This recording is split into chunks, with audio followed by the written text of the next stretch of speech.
How many of you guys have heard before, it's important to find your purpose? Now, you probably heard this over the past couple of years in a workshop, a session, breakout session, a conference, that kind of thing. I will let you know I require engagement in my presentations. So y'all get used to using those emojis, get used to polls and questions and stuff. I really love hearing back from you to make sure I'm getting you something that's valuable to you. But in the meantime, go ahead and fill out that poll. How many of you have heard before it's important to find your purpose? So we've got a couple votes in. Most everybody says you've heard it a lot. That's awesome. I heard someone mention it once. That's great too. I mean, you've heard it. You've heard about it before. It's something that we've, as a culture, and especially within the veteran culture, started to hear a lot more. So it's not at all surprising to me that you have heard this. But my next poll is, out of those presenters, those workshops, those sessions, who actually walked you through the process of how to find purpose or meaning? And I've got some that says all of them. I've got one or two, none. Give me a thumbs up if that was in one session. In one session, you walked away and you know exactly how to find your purpose. You are good to go for the rest of your life. I have no emojis, so I'm going to let that happen again. So a lot of people, almost everybody has heard about the importance of purpose. Most of those teachers or workshops actually walked you through how to find it. But nobody got that all in one session. I think that's where I'm landing. If so, give me a thumbs up. But I think that's where we're pretty much landing. All right, that's good. Okay, so that's good. That gives me a baseline. So hopefully today we don't talk about too much of stuff that you guys already know about. There's nothing worse than trying to tell people something they already know, but hopefully we've got something new for you today.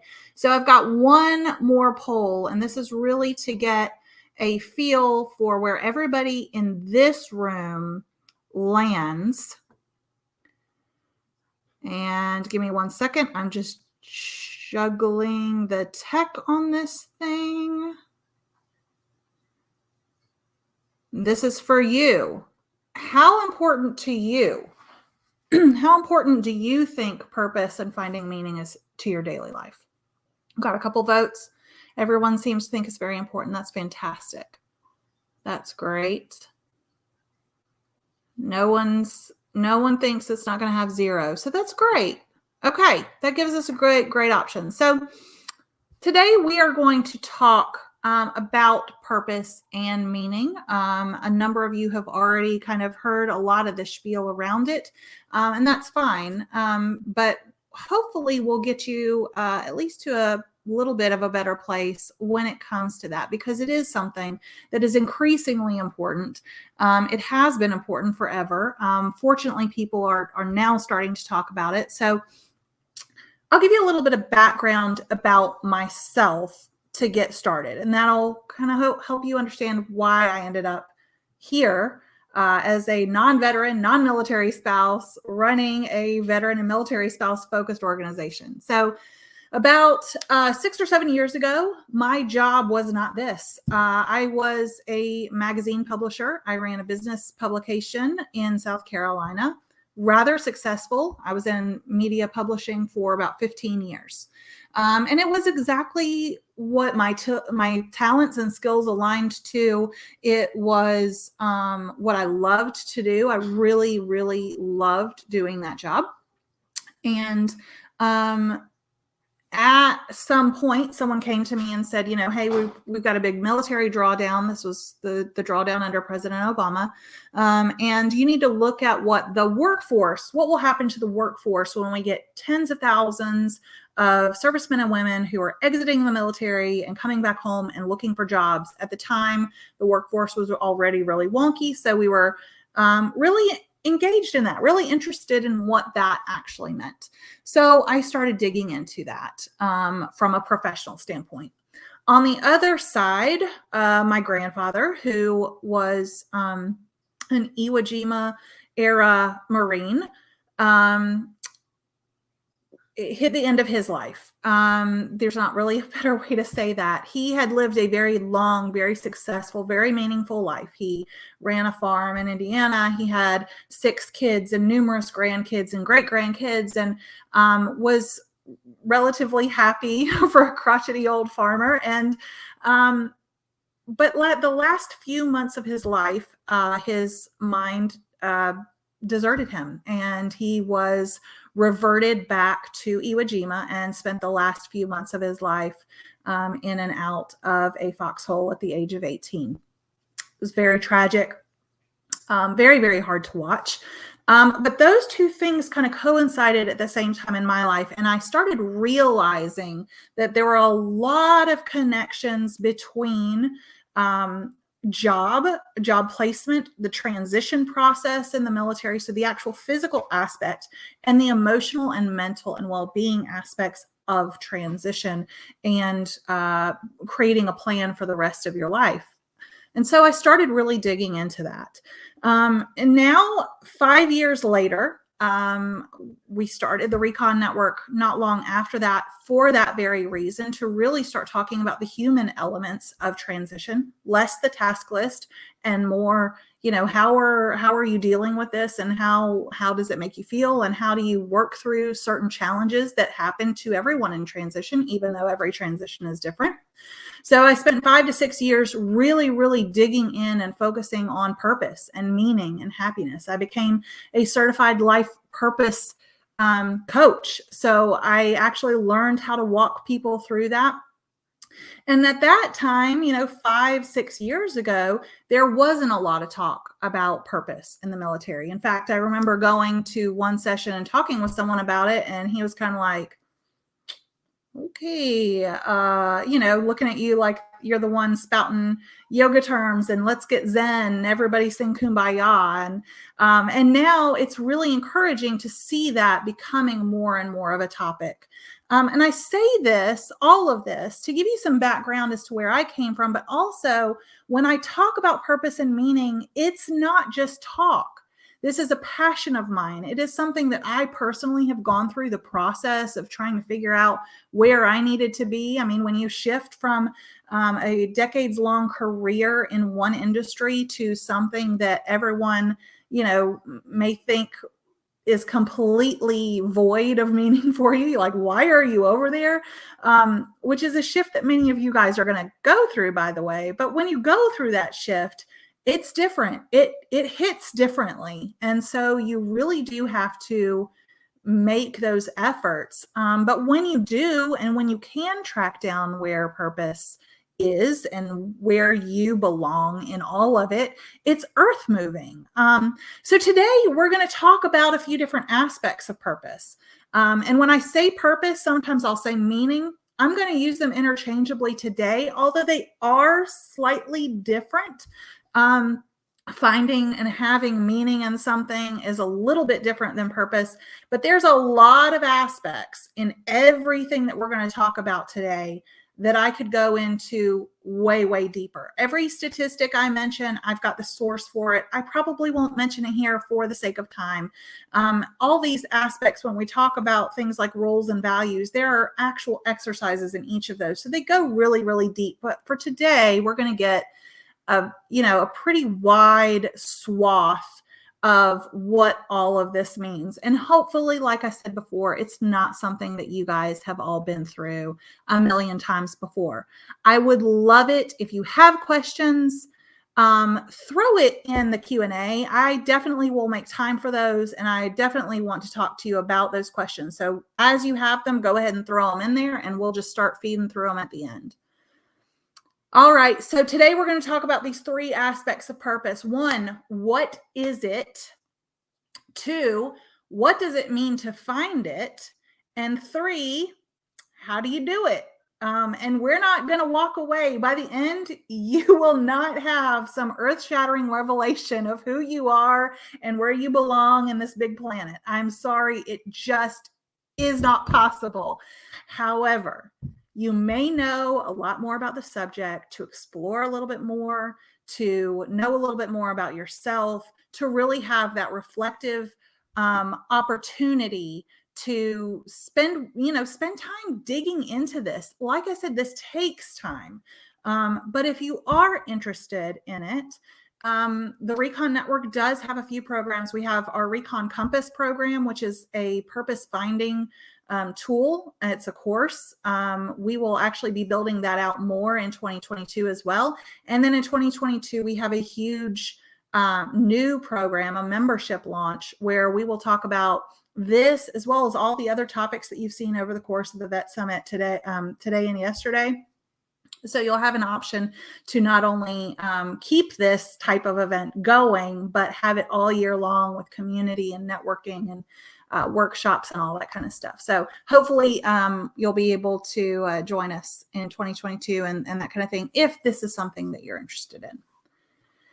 So let's dig in. What is purpose? Now, when I hear people talk about purpose, a lot of times it's spoken as something that you achieve, right? So it's almost like achieving Zen, achieving enlightenment. It's not. It's not any of those things. It's not like you finally get a perfect job and then you fulfilled your calling, or you had children and then you fulfilled your calling, or you climbed Mount Everest and you fulfilled your calling. That's not what purpose is. I want to challenge that idea right off the bat. There's a book called The Purpose Economy, written by a guy named Aaron Hurst. If you followed Recon Network for a while, you know that his entity, Imperative, and Recon did a cohort last year. It was fantastic. But in the book, The Purpose Economy, he says one thing that is so imperative that if you're taking notes, write this down. Purpose is a direction, not a destination. Okay. So you don't just get there one day. You don't just achieve it one day. Purpose is a direction. It's figuring out who you are and what you bring to the table so that you can continually do that throughout your life. So what does that mean? Well, it means that in order to fulfill your purpose in real life, to really fulfill it, you have to figure out how to live with meaning every day, or at least how to strive for it every day. And that takes a lot of work. I'm sure there's many of us that we do, 90% of our day is not living in purpose or not living with meaning. And life requires that sometimes. Life requires the tasks. Life requires doing the laundry. Life requires taking out the trash and, making sure the kids take baths and all those kinds of things. But finding purpose actually has bigger arms than just this kind of overarching thing. It includes your job. It includes volunteer opportunities. It includes hobbies. You can find purpose in many different aspects, and many different aspects at the same time, which is why a lot of what we talk about with the Recon Network in purpose finding does focus on a job. And we'll get into that a little bit later, but you can find and exact your purpose in any number of ways. And the other thing to keep in mind too is that while your purpose doesn't really change, your calling in life, how you perceive what you bring to the world does not change. How you actually put it into action may evolve. So for example, when I was running the magazine, some of out of the much the very large amount of personal purpose finding that I have done over the years, I have realized a few things that I enjoy bringing communities together. I enjoy leading them to other resources that can help them. In the magazine, this was very clear to me. I loved having networking events. We had large scale gatherings once a year. And in the magazine, it was full of different resources and things that they needed to know and things that they needed to, or they might be able to put to use somehow. And when I shifted to the Recon Network, at first it was, a huge jolt. I'm thrown into an industry that I know, but not intimately. And how do you do this? But it felt like it was drawing me in. It was, and there's a lot of that story that I didn't go into, but there was a very long process of me shutting down a magazine that I built for 10 years and highly successful, that did make sense, that was, why are you stopping being a success to do this, which is unproven, and all that kind of stuff. And, shutting all of that down and really quitting life to restart something brand new. There's a lot of change in that.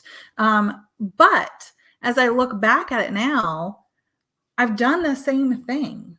I've done the same thing with Recon that I did back then. It just looks differently. We create community with events like this. We focus on putting out resources. We have blogs. The membership program that's coming next year is going to be chock full of a ton of different stuff. So I say all that to say that once you kind of figure out your direction, it can take you a number of different places. It doesn't take you one place. And that's really, really exciting, because it means that the entire world is your oyster. You get to kind of pick and choose how you approach the rest of your life. And let me tell you, it's your life. It's important. Anybody who saw my post last night, I posted a kind of behind the scenes type thing. Was very, very tired and I looked terrible, but it's important. This is life. If you're not enjoying your life, what are you doing? So let's talk about, so now that we have kind of a feeling of what purpose is and all that kind of stuff, what does it mean to find it? Now, there's actually a lot of scientific study behind purpose and meaning, a ton of it actually. And it's been going on probably for the, in great depth in the last 10 years. But, you can go back to Maslow's hierarchy. If you've seen the triangle, basic needs. So you have to be fed and sheltered first, and then it's relationships and all that kind of stuff. At the very top is what is translated to what man can be, he must be. And that really translates very well into this idea that we are all here for something. We all bring something to the table that only we can bring. And so once you get, capitalized on all those levels of the hierarchy, what is there left? Purpose. It's fulfilling what you're supposed to fulfill. So these studies have been going on forever. And picking up steam lately, especially over the past, I think, 10 years or so. There's a number of different authors. I would love, if you're interested in this, I'll share them with you. I have a whole library of books from Martin Seligman to Aaron Hurst and a number of others that I really, really highly recommend. But the science, here's what the science says. People who live in purpose tend to live healthier lives. They live longer. They have better cognitive function throughout the course of their life. It's easier for them to learn and retain information. All of these things are science-based. I have the statistics. If you want them, I'll share them. I'm not making this up. This is why purpose is important. And hey, for employers, if I got any hiring people or CEOs in the room, people who are working in purpose have better job retention. They stay where they are because they love what they do. They work harder. They produce more. They affect the bottom line of the companies that they work at. So as long as you can keep them and help kind of nurture that purpose focus, the meaning, if you can help give them meaning within their careers, guess what? You won't have the cycle. You won't have the rotating door through HR. So all of these things are true. We know they're true. They're science-based. There's actual studies on this stuff. The other thing that is worthy of mentioning is that people who don't have any sense of purpose, there's actually been this medical study, they actually have the same symptoms of someone who has lived with long-term inflammation, like in chronic illnesses or cancers. They're actually more sick on a day-to-day basis. And it's crazy to think that all of these things happen by just kind of finding where you belong. But if you think about it, the stress factors involved in not knowing or not feeling like you fit, or not knowing how to lead where you're not supposed to lead, or not feeling at home in your own life, the stress alone can have all of these different impacts. So the way that we look at this at work, okay, so let's take that science and put it to practice at work, okay? The reality is that you can do any job with purpose. When we're talking about purpose and we're talking about a career, we're not saying, oh, you have to find the perfect job for yourself. The reality is that you can do any job with purpose. And I'll share a quick story. I believe this comes from the book, The Purpose Economy, but there are two janitors, right? And you ask them the same question. What do you do? Okay. So one janitor says, well, I clean toilets and I take out trash and I pick up after all these kids. And, every once in a while I have to do a deep clean of the floors and all that kind of stuff. Okay, cool. We know what you do. You're a janitor at a school, so we get that. You ask the second janitor what he does. And he responds with, I provide a clean environment so that these kids can stay healthy and learn effectively and become leaders for the next generation. Same job. He's still taking out the trash. He's still mopping the floors. He's still cleaning the toilets. But if you were at Kip Roth's session yesterday, this is a great segue into it. What's the perspective on this? What's actually happening here? The one guy has instilled purpose into the same job. Now, no one ever asked, is being a janitor your dream job? No, but he found the purpose in it. He found the meaning involved in it. If I can go and I know that what I'm doing in my day-to-day job has larger ramifications than just the task itself, does that offer you a deeper sense of purpose?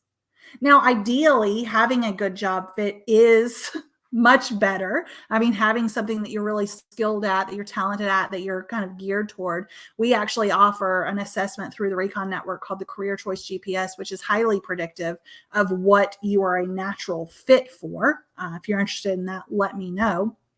But even if you don't have a good fit, that's not an excuse. It's not an excuse to just hang it up and say, well, I hate this job and it's not a fit for me, so whatever, I clean toilets.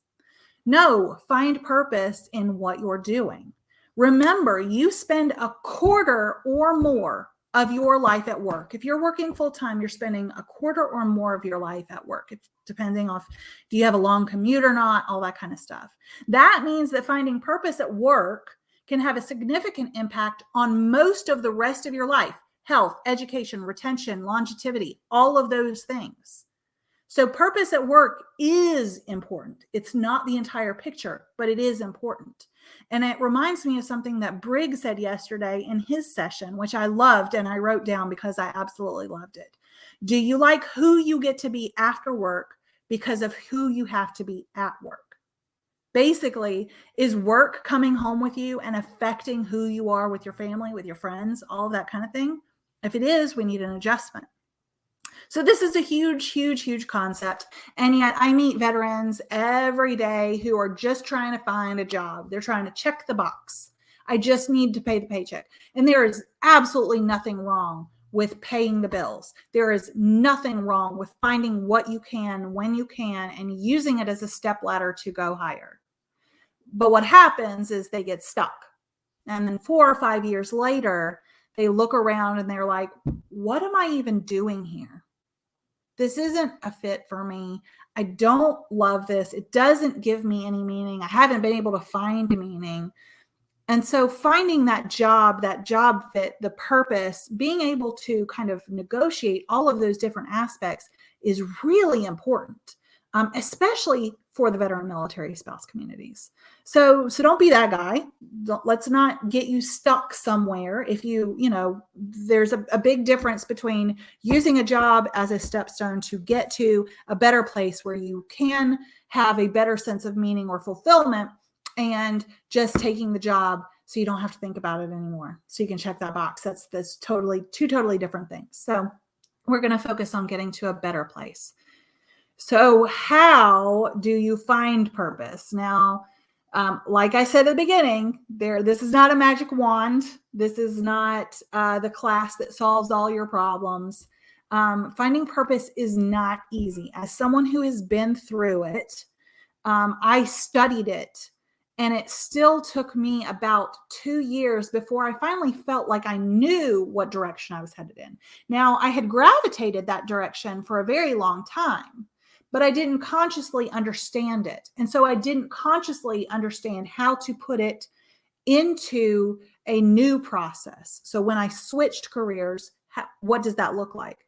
So understanding that we've got to figure out the direction we're headed in and who we are, then that gives us a little bit of a feeling of where we're going, right? It gives us something there. And so that's really what we're going to try and do today, is really just get a bearing on where we are, okay? The biggest thing that I want you to take away from today is you cannot identify your purpose if you don't know who you are, okay? So I understand that the military is very, very different from the civilian world. And I understand that many people come out of it and they have done the MOS assigned to them. They've done the jobs assigned to them. They have been told what to do. They have been told where to be. They have been told everything. They have been given their life. And when you get out of that, it's intimidating because you have all of these options. You have all of these opportunities, and no one's telling you what to do. But if you don't know who you are inside, if you don't understand your own talents, if you don't understand your own skills, if you don't know what you're passionate about, if you don't know who your past influences are or what they were, what has affected you to make you into the person that you are today, if you don't know what your identity, if you can't identify what roles you play, what values you hold dear, what shapes your outlook, if you don't know your own beliefs about yourself and about others and about the world around you, how do you expect to be able to gain a feeling for what direction you have to go in? So one of the very first steps that you have to do is introspection, and it's not comfortable. It is hard. It sucks. It is painful, let me tell you. And the deeper you get into it, sometimes the more painful it gets, because you really have to start digging up some old gravestones in your life, right? And it all depends on how deep you want to go with it, how much you're committed to doing this. But it's not easy. You don't walk out of this course and you're like, yep, I know where I'm going. I know what I'm doing. Happy day. That's not how it works. You have to find the things that have shaped you in order to shape your outlook and to shape the path forward. So we're going to go through it's what I call the down and dirty exercise. Now, this is not, we go through a little bit of this in our courses, but this is just a really, really super high level of trying to identify some of these different aspects that we just mentioned and try to narrow down a little bit of a direction. Like I said, this is more of a teaser for you. If it's something you're interested in, I'd love to talk to you more about that. But in reality, this is just an exercise to get you thinking in that direction. So if you have a piece of paper or a notebook, or you've got the program downloaded that you can type in, hey, give me a thumbs up so that I know, because I feel like this is a great way for you to just take a few notes. You're not going to get through it all at once. I promise you that. I'm going to ask you a few questions. I'm going to give you a minute or two on each one of them. But we don't have a whole ton of time to spend because I do want to get to some questions that are there. So we're going to give you a few minutes. There's 11 questions that I want you to start thinking through. And if you can't think through them today, at least write them down and think about them later. Okay. All right. Is everybody ready? Okay. What do you love to do in your free time? If you are given an entire day with nothing on the calendar, no one expects anything of you, you don't have to transport kids anywhere, you don't have to go to the store, you don't have to clean the house, you don't have to report somewhere, what are you going to do with it? Now, unfortunately, our world has become a little bit more, oh, I'm just going to Netflix, I'm going to binge, I'm going to sit on TikTok all day. But let's try and get away from that, which are mind killers. And I am the worst person for it because I love Netflix and I love Hulu and I love TikTok, but they are mind killers. So outside of all of those, what would you do? Would you go for a hike? Would you go spend time with family? This can show you a few things. It can show you what your values are, where you put your free time, where do you spend your quality time, where you want to. Okay. Next question. What are skills that you can do with very little effort? And when I say effort, I don't mean physical effort. I mean, you don't have to think about them too much. You don't have to work through them too much. With very little effort, you can just do them. Now, this may be a skill that you've inherited over years. It's built up. It's a talent that you've always had, you know. Some people are automatically good dancers coming out of the womb. They have rhythm, they have all that stuff. And some of them have to be trained for years and years. And some of them, no matter, you know, some of us, no matter how long we train, we are still going to be the person offbeat at the wedding chicken dance. It's just going to happen. All right. Question 3. If you could have any job in the world, any job anywhere in the world, what would it be?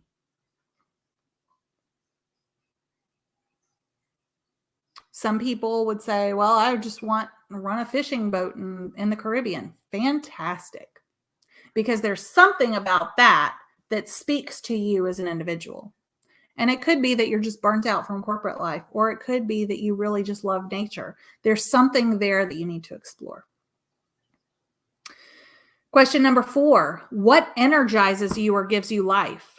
What is something that you do that when you walk away, you just want to do more of it?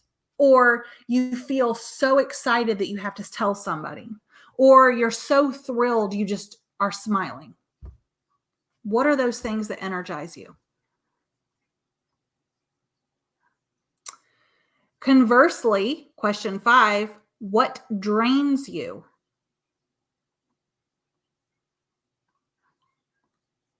So what are the things that, you know, you walk away of and you feel like that 30 minutes just took 8 hours and you're done and you're going to bed and you don't ever want to do that again? What are the things that drain you?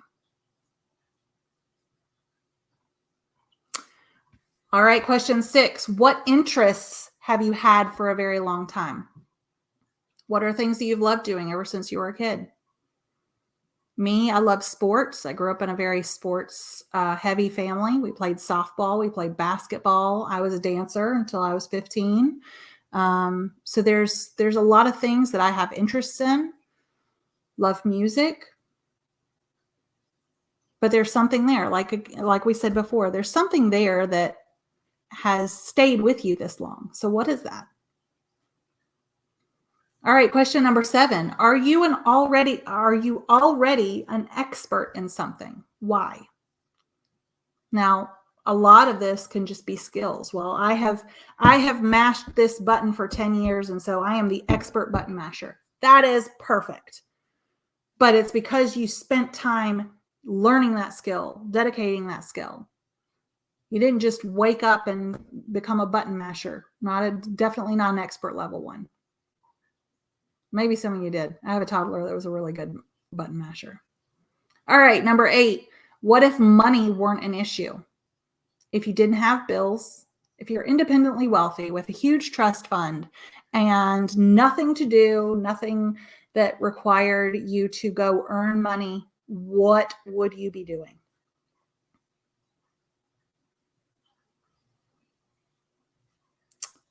Number 9, what does your gut tell you? Now, this is a tricky one for a lot of people because we're not used to listening to gut. And people who do listen to their gut a lot of times get a little bit of flack for it, right? Because there's no evidence there, right? There's no logic to it. You just feel something and that's what you interact on. So I've got a quick exercise for any time that you want to tap into your intuition a little bit more. This isn't woo-woo stuff, just bear with me. But anytime that you've got it, let's say you've got a big decision to make. I'm going to take this job as head of marketing for this large corporation. Perfect. Okay.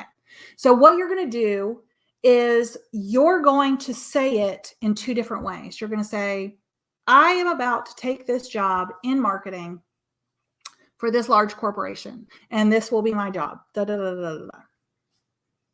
Or you say, I am not going to take this job in marketing. I will not be doing this. I will not be doing this. I will go find another job and I will do this. Which one makes you feel something? It's going to happen. There's got to be one that makes you feel a certain way. There's something that has sort of we call it a gut check of like, oh, that didn't feel right. It didn't feel right to say that. It didn't feel right to say that I won't take that job.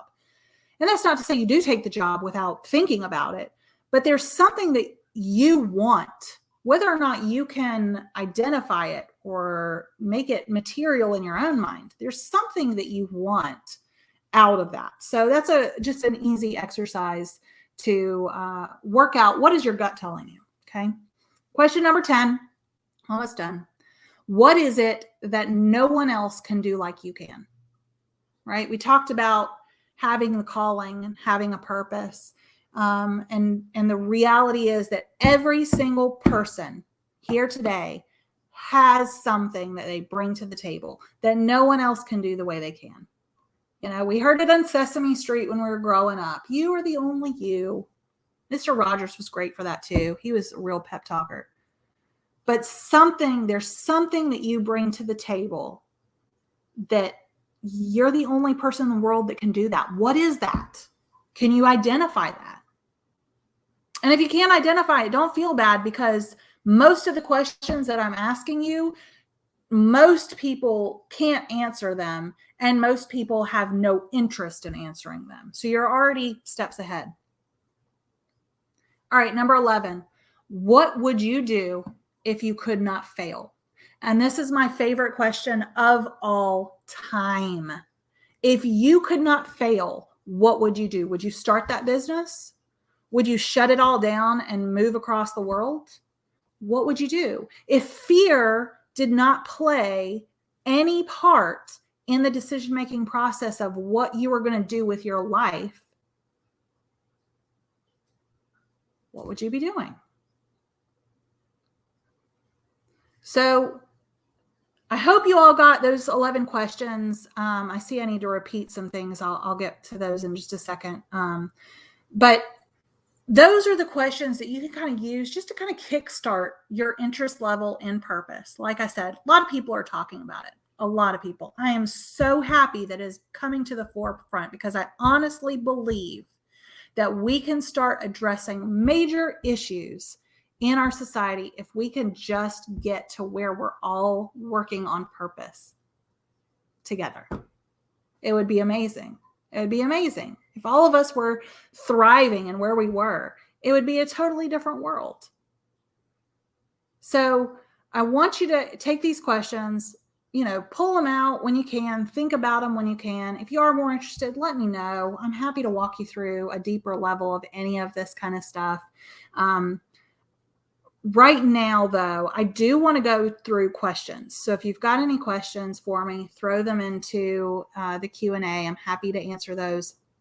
at any time. And I'm going to try and do my own moderation here. So you'll have to bear with me, like squinting at the screen from here. But I will get to those. But before I do that, before I shift, I just want you to understand this. Like I said, I told you at the very beginning, this is something I'm passionate about. It is something I've studied for a very, very, very, very long time. And I know the difference that it can make.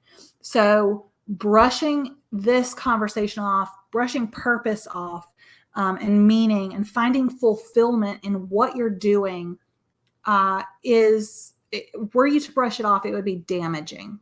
Not only would you possibly be inhibiting the world from getting whatever your gift is, but you're shortchanging yourself as well. So imagine a world where there wasn't someone depressed on a couch because he didn't know where he fit in the world. Imagine that. So, sorry, I'm not going to get choked up. I'm going to answer questions. So that is my presentation for today. I thank you all for joining. I'll be here answering questions as long as you want me to, or until the next session. So let me just read through this. Someone asked, could I repeat the statement you just said? Purpose is a direction, not a destination. Purpose is a direction, not a destination. It is an area that you're moving toward constantly. It is not somewhere that you end up. Oh, and it looks like Aaron already did that work. Thanks for doing the heavy lifting, Aaron. Appreciate that, man. I've got, for me, purpose is your why. It is that goal you want to achieve more than breathing, eating, sleeping. I would like to know what other people think purpose is. You're exactly right. And that's how a lot of people translate that. We actually have some commercials out, I think, that say, find your why. Because when you get out, it's, finding the what is hard enough.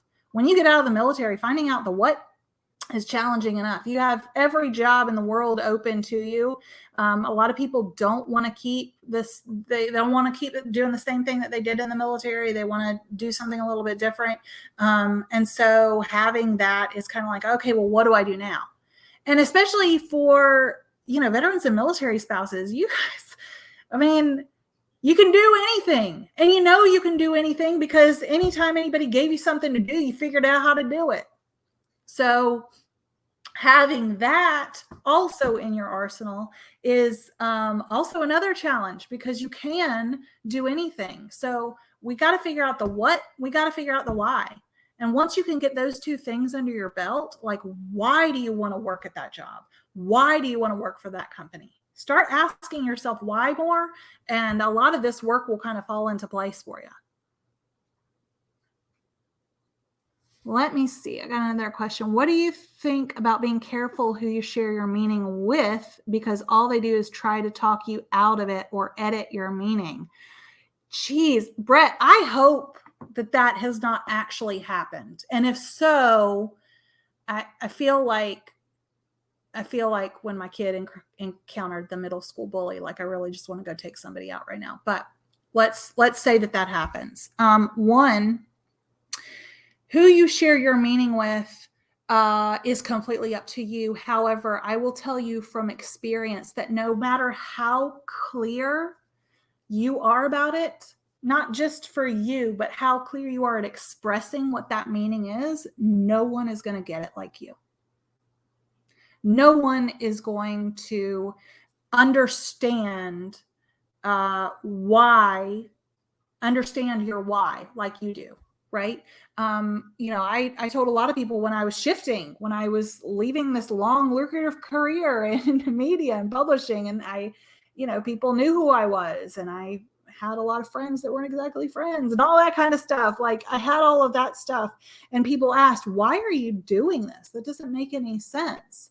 And I couldn't explain the gut reaction to, this is what I'm supposed to be doing right now.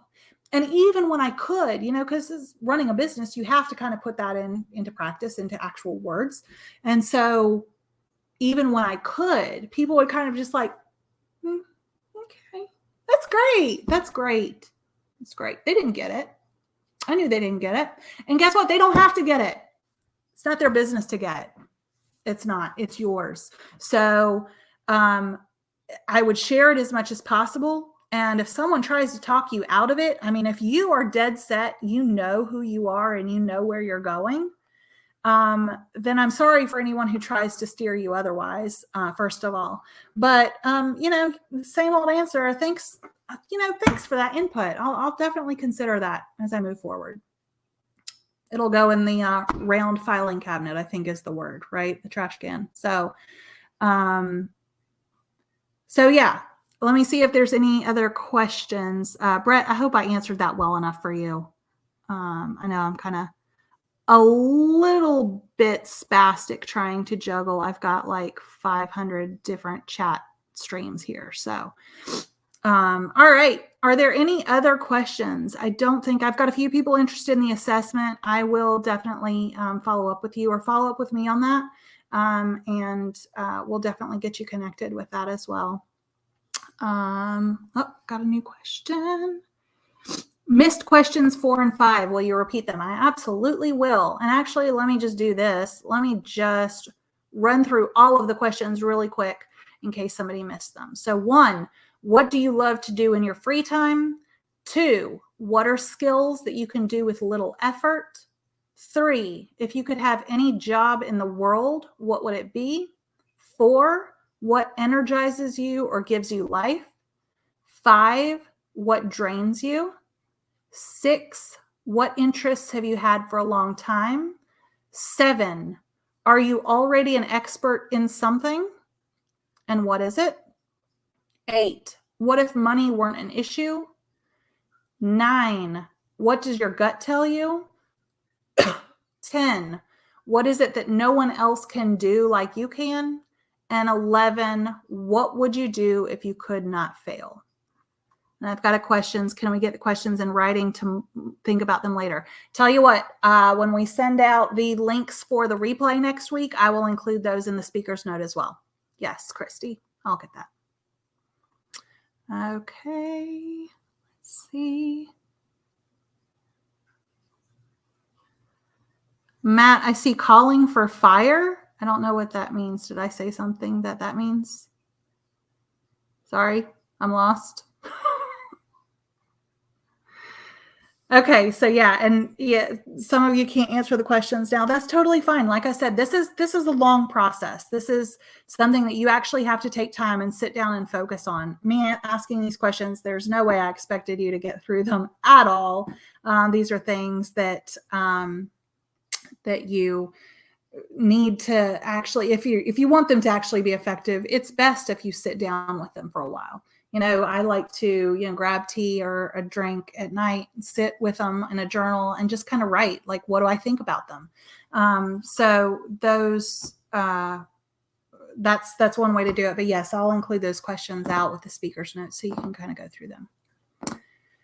All right, last call. We got about 5 more minutes, but are there any other questions?